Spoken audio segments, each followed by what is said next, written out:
Muito bem, meus amigos, eu sou o professor Marcelo Pichela de Silveira e este é o canal Resenha Forense. Bem-vindo de volta ao curso de júri, pequeno curso de júri do canal. Curta o vídeo, se inscreva e ajude a gente no Apoia-se, no Vaquinha e também seja membro. Todos os links aqui embaixo. Vamos lá então, 11º encontro, intitulado A Instrução em Plenário. Item 1 do caderno, cujo link para o PDF está aqui embaixo também, introdução.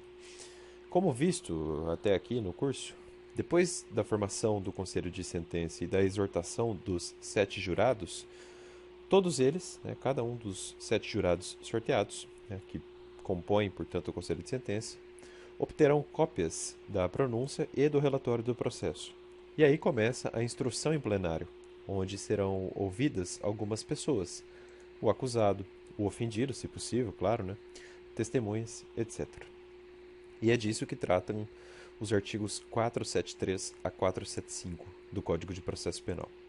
Item 2 do caderno da aula de hoje, oitiva de pessoas na sessão do júri. O artigo 473, caput, do Código de Processo Penal, estipula que, prestado o compromisso pelos jurados, a exortação lá do artigo 472, que a gente viu em aulas passadas, mas feita a exortação, prestado o compromisso, será iniciada a instrução plenária. Neste momento, o juiz-presidente, o Ministério Público, que é a acusação, o assistente de acusação, o querelante e o defensor do acusado tomarão, sucessiva e diretamente, as declarações do ofendido, se possível, e inquirirão as testemunhas arroladas pela acusação. No caso das testemunhas arroladas pela defesa, o defensor do réu formulará as perguntas antes do Ministério Público e do assistente à acusação, mantidos no mais, a ordem e os critérios estabelecidos pela lei, vide parágrafo 1º do artigo 473 do CPP. Uma pergunta didática. Marcelo, os jurados podem fazer perguntas? A resposta é afirmativa. Sim, os jurados podem fazer perguntas. Os jurados poderão formular perguntas não só às testemunhas, mas também ao ofendido. No entanto, suas perguntas não são formuladas diretamente. Isso se dará por intermédio do juiz-presidente. É o parágrafo 2º do artigo 473 do Código de Processo Penal e, repetindo a regra também, parágrafo 2º do artigo 474. Outra pergunta. Além disso, Marcelo, o que as partes e o que os jurados, afinal de contas, poderão requerer, A resposta é a seguinte.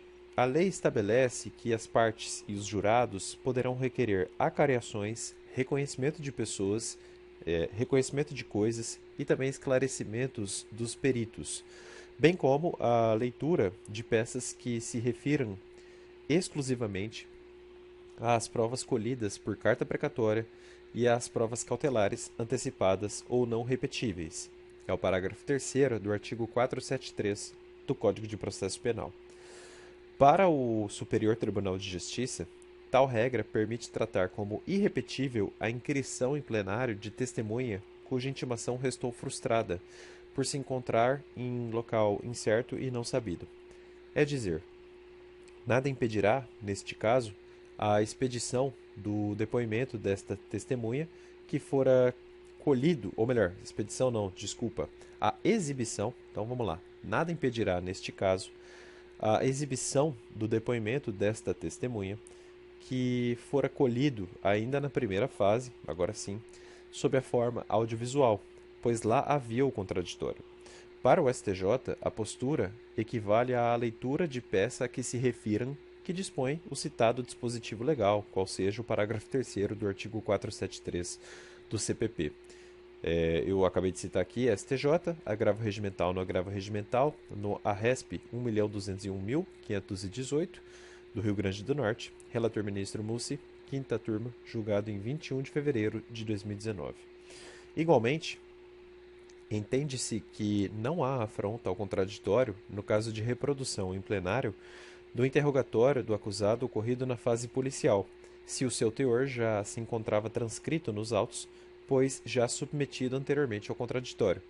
É o STJ no HC 146.593 do Estado de São Paulo, com relatório da ministra Laurita Vaz, quinta turma, julgado em 1º de setembro de 2011.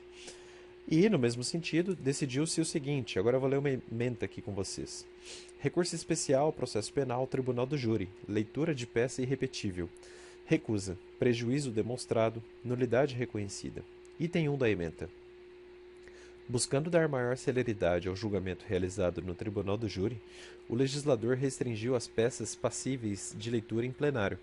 Dessa forma, somente são autorizadas a leitura de peças que se refiram exclusivamente a provas colhidas por carta precatória e a provas cautelares, antecipadas e não repetíveis. Item 2 da ementa.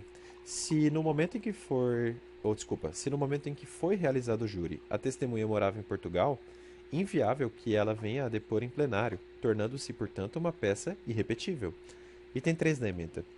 O juiz-presidente, antes de rejeitar o requerimento de produção de prova da parte, deve estar atento à necessidade de prover os julgadores leigos de um maior conhecimento da causa sub iudice e, portanto, zelar para que as provas indispensáveis ao conhecimento do fato narrado estejam à disposição dos jurados para que formem sua convicção diante de um quadro probatório mais completo. Item 4 da ementa, o penúltimo.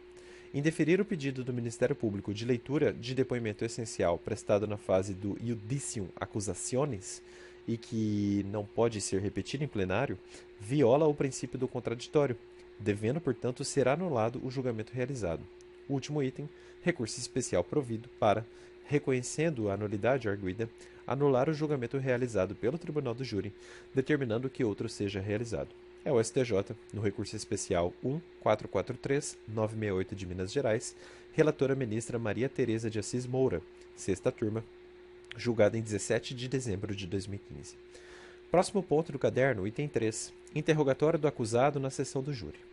No final de tudo, há o interrogatório do réu, se estiver presente, logicamente. Tal ato deve seguir os ditames gerais sobre o interrogatório do acusado, ou seja, tudo aquilo contido entre os artigos 185 a 196 do Código de Processo Penal.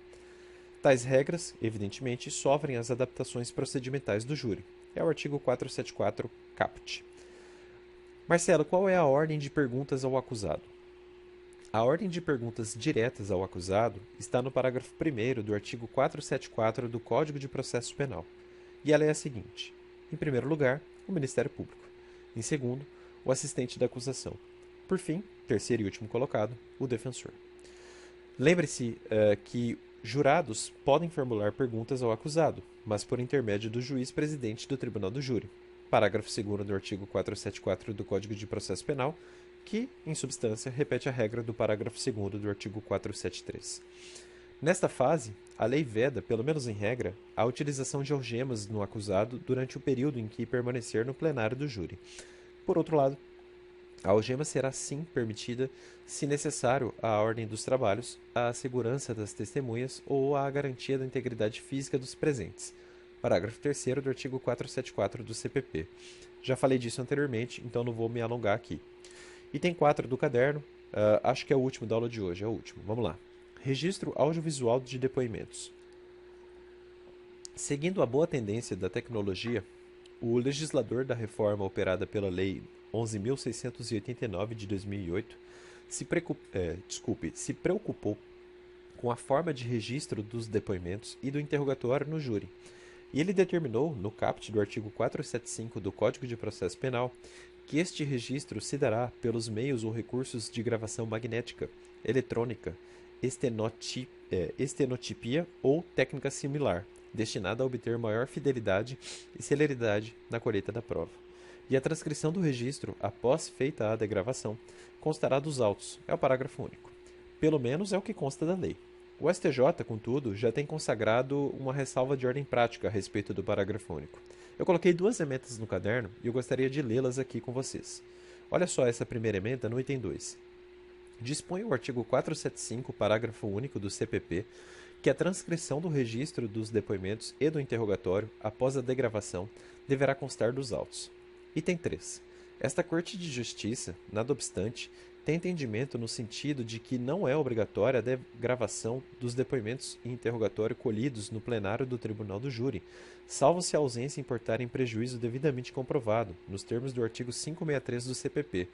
caso queiram estudar o julgado, é o STJ no HC 422-114 do Rio Grande do Sul, relator ministro Félix Fischer, quinta turma, julgado em 24 de abril de 2018. A segunda emenda diz algo muito parecido, olha só. A jurisprudência desta Corte Superior de Justiça pacificou-se no sentido de que não se exige a transcrição da prova oral colhida durante o julgamento pelo Tribunal do Júri, só se justificando a degravação em casos excepcionais, bem como não se admite a anulação do processo por ofensa ao artigo 475 do Código de Processo Penal, quando não demonstrado o prejuízo concreto suportado pela parte, consoante o disposto no artigo 563 do referido diploma legal. STJ, habeas corpus 356.780 do Rio de Janeiro, relator ministro Jorge Mussi, quinta turma, julgado em 23 de agosto de 2016. De maneira que eu encerro aqui o 11º encontro, eu volto na próxima aula, que é a aula 12, para falar dos debates, como funcionam os debates no júri. Um abraço forte e até mais. Tchau, tchau!